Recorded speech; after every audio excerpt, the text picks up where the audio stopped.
Aujourd'hui, on se mêle de nos oignons.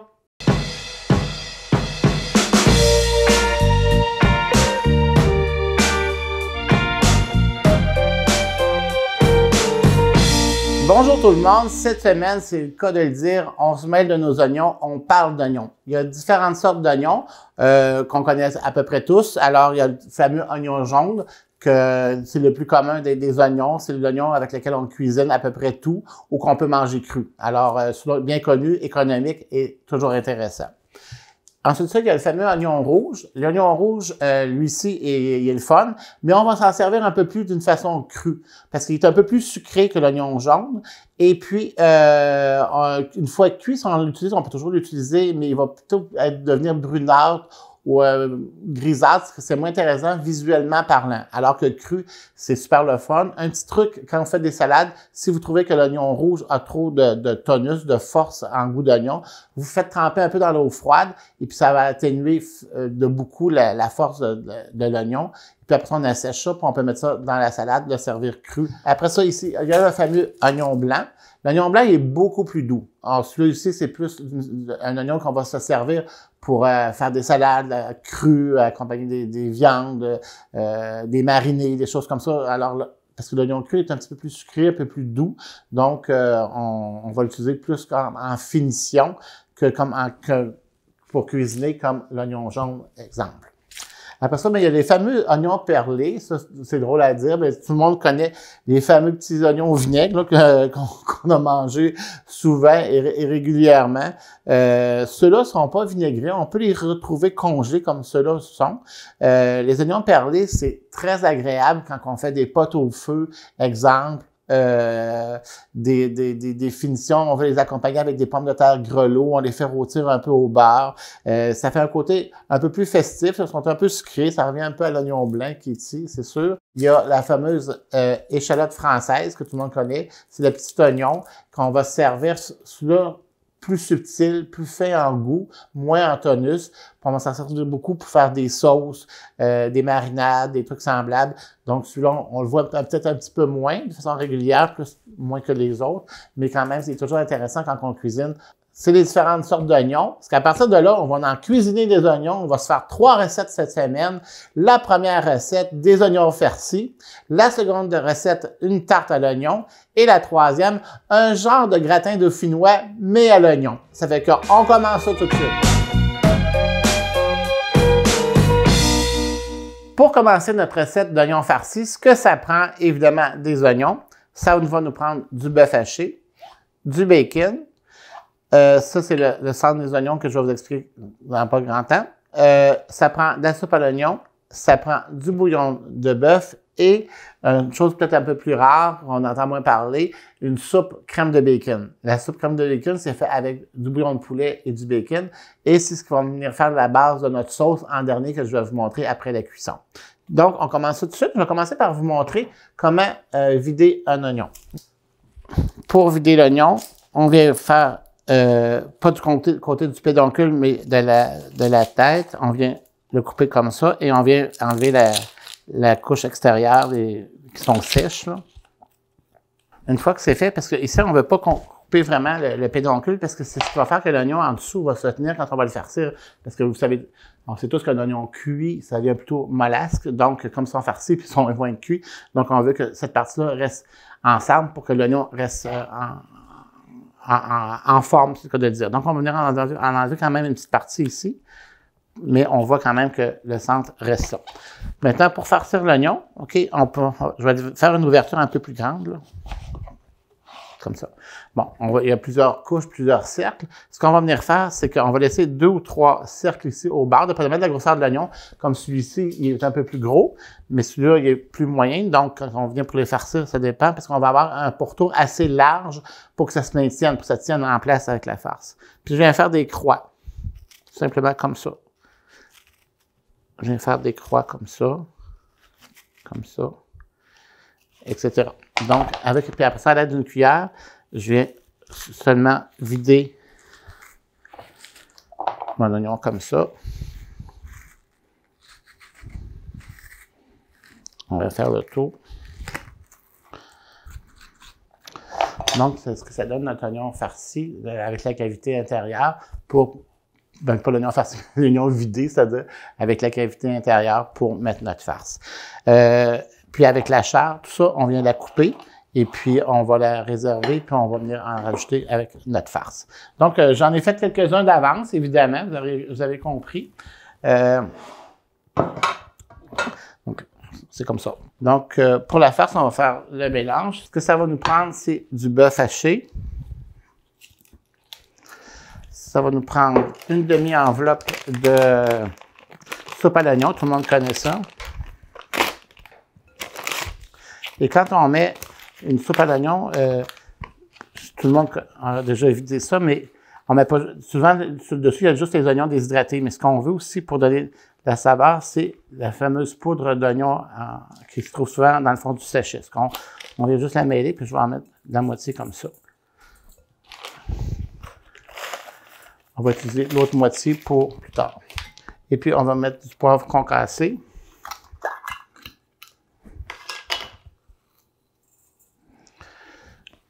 On va mettre un peu de sel, mais faites attention avec le sel, parce que la soupe à l'oignon, c'est déjà pas mal salé. Et puis, on va rajouter, ça c'est le centre de l'oignon que j'ai coupé en petits morceaux, qu'on va venir rajouter avec la viande. Donc, on fait ce premier mélange-là.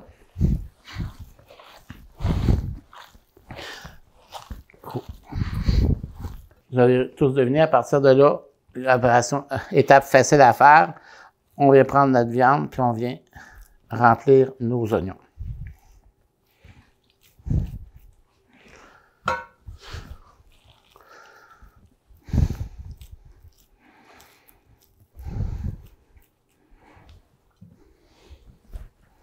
On va faire l'étape avec le bacon. Et on vient les couvrir. Je ne sais pas si vous pouvez voir, quand je prends mon bacon, j'envoie la terminaison de la tranche vers en dessous comme ça, parce que sinon, quand le bacon a tendance à s'ouvrir. Donc, si vous faites ça comme ça sur le dessus, ce qu'il va faire, c'est que quand cuisine, le bacon va sécher puis il va ouvrir un peu comme ça. C'est ce qu'on veut pas, on veut que ça reste bien caché, bien sur l'oignon, non pas à côté, donc on l'envoie en dessous, puis à ce moment-là, on n'aura pas ce problème-là. Et on en fait une croix, et on les envoie. Je vais les déposer ici dans une casserole qui va aller au four. Donc, une fois nos oignons garnis de bacon et recouverts, on va recouvrir ça de papier d'aluminium pour aider à la cuisson de la viande à l'intérieur, puis attendrir un peu l'oignon. Ça va prendre environ plus ou moins 1 heure à cuire à 350. Vous pouvez utiliser un four à convection. Et puis, vers la dernière demi-heure de cuisson, on va découvrir, puis pour que le bacon dore, puis que les oignons soient bien caramélisés. Donc, je couvre ça, j'envoie ça au four, puis après ça, on fait une tarte à l'oignon. La deuxième recette, c'est notre fameuse tarte à l'oignon. Une recette pas compliquée, économique, mais toujours délicieuse, qu'on peut servir, par exemple, avec un poisson grillé, ce serait excellent, ou un poulet, ou peu importe. Je vous fais confiance avec l'accompagnement de protéines. Ce que ça prend pour la faire, évidemment, des oignons. Alors, j'ai coupé des oignons en lamelles. Ça va prendre du fromage suisse pour le goût d'amande un peu, que le fromage suisse dégage. Ça va nous prendre du beurre. Ça va nous prendre un peu de farine, parce qu'on va en faire une sauce comme un velouté, dans le fond. Ça va nous prendre du lait. Ça va nous prendre du bouillon de poulet. Et ça va prendre un œuf pour la dorure. Et puis, on va enjoliver la tarte sur le dessus avec des graines de pavot. Donc, on va commencer tout de suite par faire tomber les oignons. Je prends un peu de beurre, puis je mets ça dans la casserole. Pour avoir les recettes et détails de toutes les recettes, vous allez sur le site de la TVCBF, sur la rubrique « Mon émission expressément cuisine ».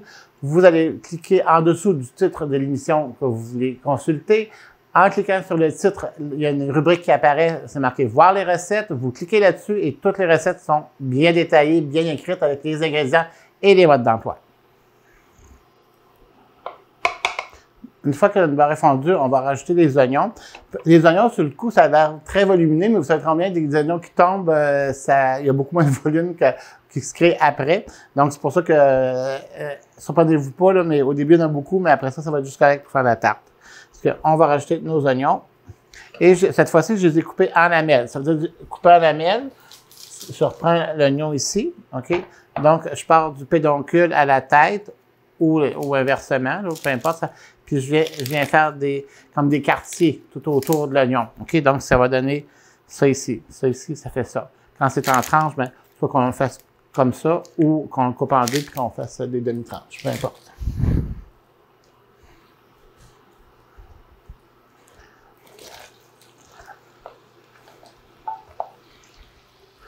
Alors, le but de l'oignon ici, c'est pas nécessairement de le caraméliser, mais c'est de le faire tomber parce que on veut l'avoir baignant de beurre, on veut l'avoir goûteux, mais on veut pas l'avoir caramélisé. C'est pas tout à fait ce qu'on veut. C'est vraiment tomber pour qu'il s'amalgame bien avec le velouté puis le fromage, mais sans le dorer. Donc, on va le couvrir un peu. Ça va lui donner une petite chance de tomber. Pendant ce temps-là, on va préparer notre liquide. Ça va être ce qu'on appelle le velouté. Donc, un velouté, c'est mi-bouillon de poulet, mi-lait ou crème. OK? On aurait pu faire juste avec une béchamel si vous préférez. On aurait pu faire avec un bouillon de légumes aussi, mais bien les a vus. Donc, on va prendre 2 tasses de liquide. Donc, je vais mettre une tasse de lait. Et une tasse de bouillon de poulet. Voilà.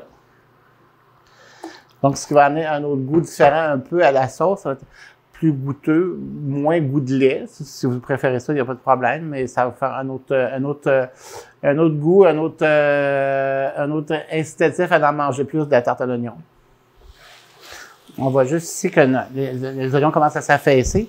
Que les oignons sont bien enrobés de beurre, c'est ce qui va faire le goût de beurre, ça va faire le goût de richesse, de gras un peu, c'est sûr, mais ça va être très intéressant en bouche de ce goût-là. En plus, la sauce qui va venir enrichir tout ça, plus le fromage suisse, ça va être vraiment bon, notre tarte à l'oignon, vous allez voir. Pendant que ça va continuer à cuire encore une minute ou deux, je vais faire chauffer la portion lait, OK? Lait bouillon, parce que quand on fait, c'est le genre de faire une béchamel dans le fond, parce qu'on va bien enfariner ça, pour faire comme un roux, comme une béchamel, puis on va mettre le liquide, puis ça va faire notre liant avec l'oignon, puis le côté velouté moelleux de la garniture de la tarte. Donc, en chauffant le lait, bien, ça va un peu plus rapidement pour cuire la préparation. Donc, je vais faire chauffer ça une minute ou deux au micro-ondes, et puis après ça, on va faire notre finition de garniture.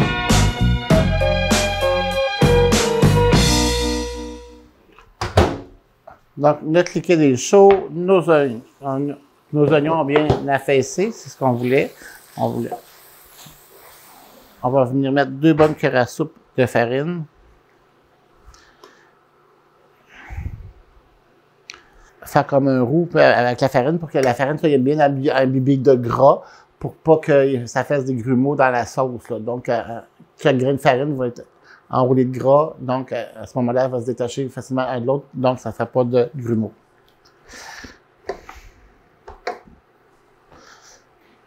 On veut que la farine soit quand même cuite un peu, il faut qu'elle chauffe un peu, parce que sinon, on va avoir un arrière-goût de farine dans la sauce, puis c'est vraiment pas ça qu'on veut. Le jus de l'oignon, je vais venir rajouter le liquide.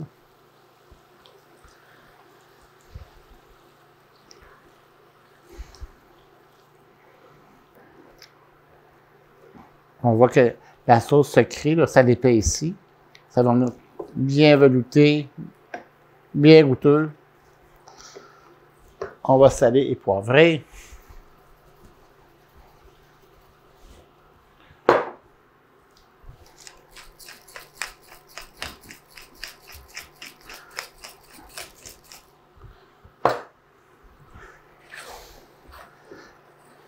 Et notre garniture est presque prête et il va rester le fromage. On va réserver ça un peu de côté quelques minutes. Pendant ce temps-là, on va faire notre abaisse de pâte. Ici, j'en ai déjà 2 de roulés. Vous connaissez la pâte à tarte. Soit que vous l'achetez l'abaisse déjà toute faite, congée, ça se fait, ou de la pâte à tarte déjà toute faite. Vous pouvez aller voir dans mes recettes, on a fait souvent de la pâte à tarte avec vous, donc je ne recommencerai pas ça nécessairement. mais c'est facile à trouver, c'est facile à faire. Sinon, si vous voulez pas ni l'un ni l'autre, vous pourriez toujours prendre la pâte feuilletée ou de la pâte philo pour faire la tarte. Ça pourrait faire aussi pas le même résultat, ça va être différent comme texture, mais ça peut être très agréable. Donc, on va commencer avec mon assiette à tarte. Je vais mettre le fond, comme ça.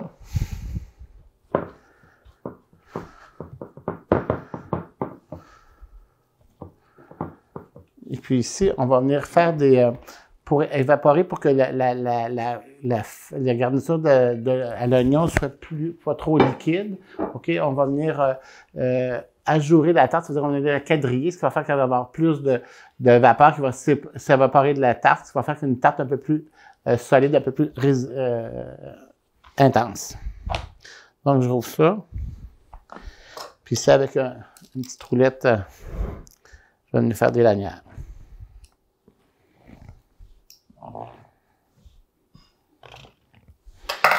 On va se préparer un œuf pour la dorure.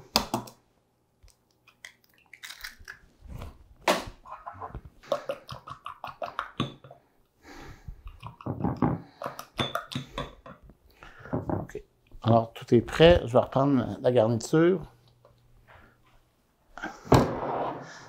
À ça ici, je vais rajouter le fromage râpé.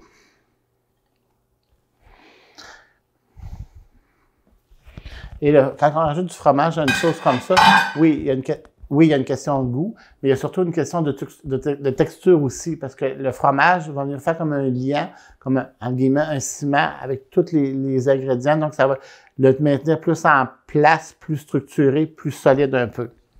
Puis ça va lui donner un goût évidemment et un côté crémeux aussi à la préparation. Donc je vais venir verser ça là-dedans.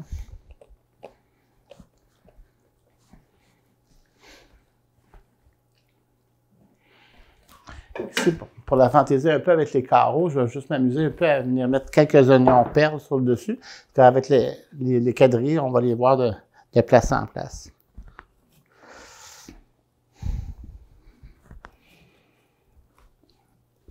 Voilà pour ça, mais ça c'est vraiment facultatif. Hein? Donc, je vais venir mouiller mon pourtour de pâte. Et je vais venir quadriller tout ça.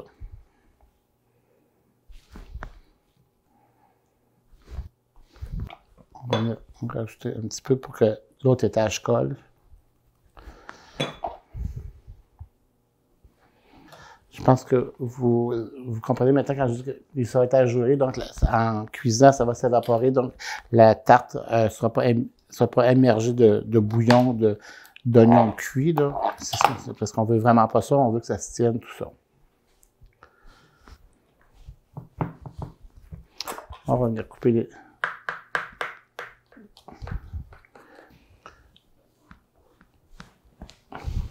les rebords. Puis, je vais venir dorer tout le dessus de ma tarte.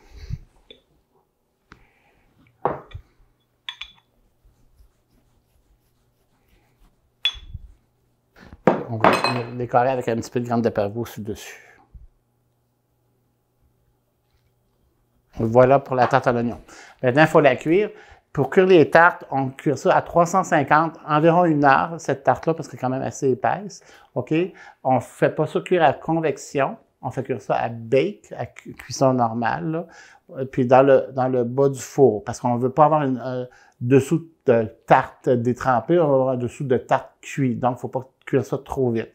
Donc, à 350, c'est parfait. Bas du four, environ 1 heure. Puis, tout de suite après, on commence notre gratin presque dauphinois à l'oignon. La troisième recette pour cette semaine, le gratin dauphinois. Gratin dauphinois, gratin à l'oignon, plutôt je devrais se dire. Ce que ça prend pour le faire, vous avez tous deviné, j'en suis sûr. Ça prend des pommes de terre, ça prend de l'oignon, ça prend du fromage. Dans ce cas ici, on aurait pu mettre du fromage suisse comme dans la recette avec la tarte, il n'y aurait pas de problème. J'ai mis du cheddar extra fort pour faire un petit peu différent. Ça prend de la crème 35, ça prend un petit peu de beurre, évidemment, et du sel et poivre. Pas de problème pour les monter tout ça. Les pommes de terre, vous pouvez les trancher d'avance, si exemple vous voulez. Tout à l'heure, ils étaient dans l'eau froide. Ils vont bien se conserver une journée de temps sans problème. Je vais mettre un peu de beurre comme ça. Puis ici, je vais venir graisser tout ça. Faut pas que ça colle trop. On met des pommes de terre, des rangées de pommes de terre. Comme ça, on va venir saler. Poivrer, on fait ça à chaque étape. Principe du millefeuille un peu. On va venir mettre les oignons.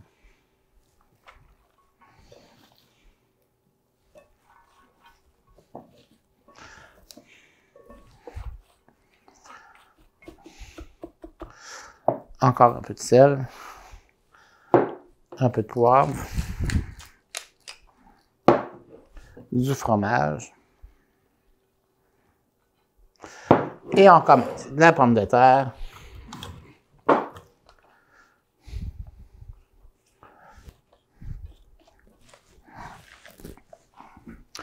En cours de cuisson, ça va s'affaisser parce que la pomme de terre va venir plus molle, puis les oignons vont attendrir. Donc, inquiétez-vous pas, ça va baisser. Donc, encore du sel, du poivre, des oignons.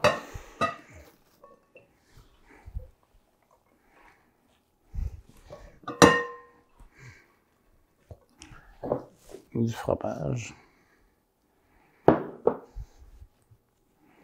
Et on finit avec les dernières tranches de pommes de terre. Recette vraiment pas compliquée à faire. Et on va venir ajouter quelques petites noisettes de beurre sur le dessus. Pour donner un petit peu de goût de beurre à l'intérieur. Recette oblige de la crème 35 pour faire notre liquide.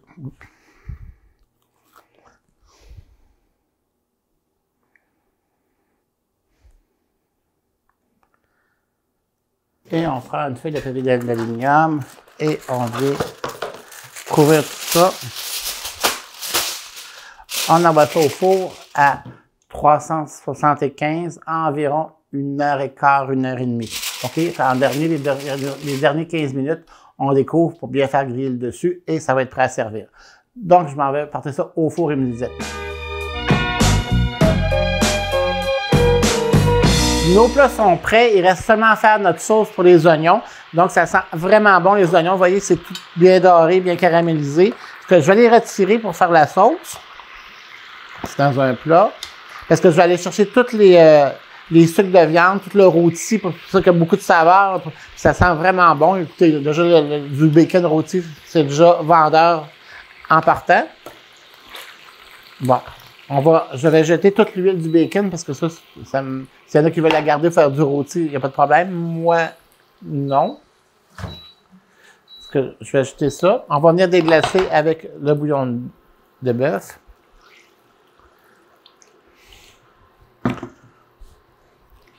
Pendant que ça va porter à ébullition, c'est là qu'on vient ajouter notre boîte de crème de bacon. La crème de bacon va donner le côté crémeux à la crème, là. C'est le cas de le dire.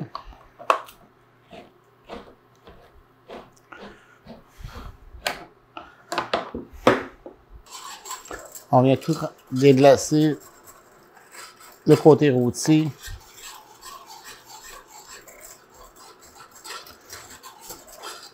Ça nous fait un beau bouillon brun. Plein de saveurs, plein de goût. Je vais venir rajouter de la crème.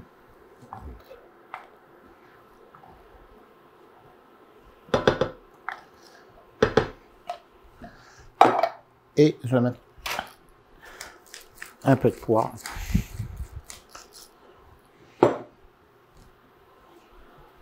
Un peu de sel.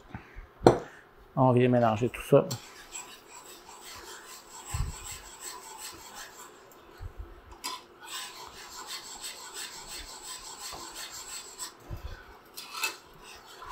On porte l'ébullition, puis la sauce va être prête.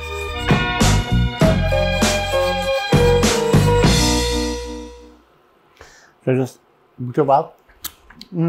C'est vraiment super bon. Bon goût de bacon.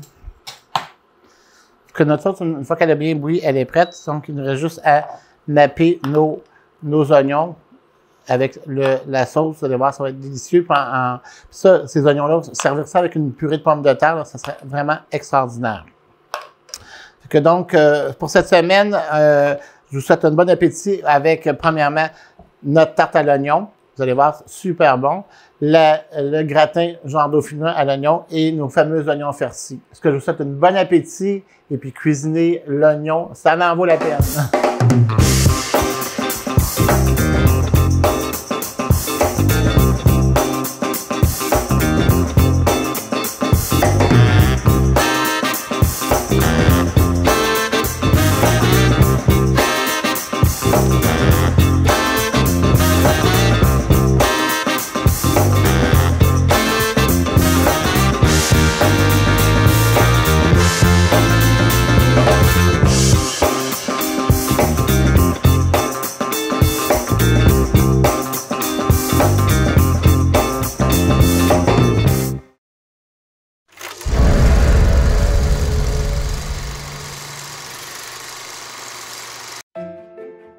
Au Québec, il n'existe qu'un seul centre, et c'est le nôtre, le centre du Québec. Une région vivante et accueillante, un coin de pays où il fait bon vivre. Une région qui fait la fierté de nos parents et le bonheur de nos enfants. Ici, on ne reste pas les bras croisés, on ne fait pas que parler, on agit. Nous sommes des entrepreneurs dans l'âme, et entreprendre, ça veut dire se retrousser les manches ensemble pour faire aboutir les choses. Nous sommes la plus jeune région administrative du Québec. L'avenir nous sourit et toutes les possibilités se retrouvent autant ici que là. Le potentiel est partout, aux quatre coins de ce petit pays. Ici, on se tient les coudes serrés. Notre plus grande richesse, c'est elle, c'est lui, ton frère, ta mère, ton cousin, ta collègue. Ici, nous sommes tricotés serrés, mais nos portes sont grandes ouvertes pour laisser entrer le vent frais et les idées nouvelles. Elles sont ouvertes aux gens d'ici et d'ailleurs, parce que le désir de s'épanouir n'a pas de nationalité. Il est ancré en nous tous. Ici, on tend la main vers l'autre. La communauté coule dans nos veines. Ici, on a développé l'industrie manufacturière. Ici, on a fait prospérer l'industrie laitière. Ici, on transporte le Québec au complet. Ici, on fait bouger les choses.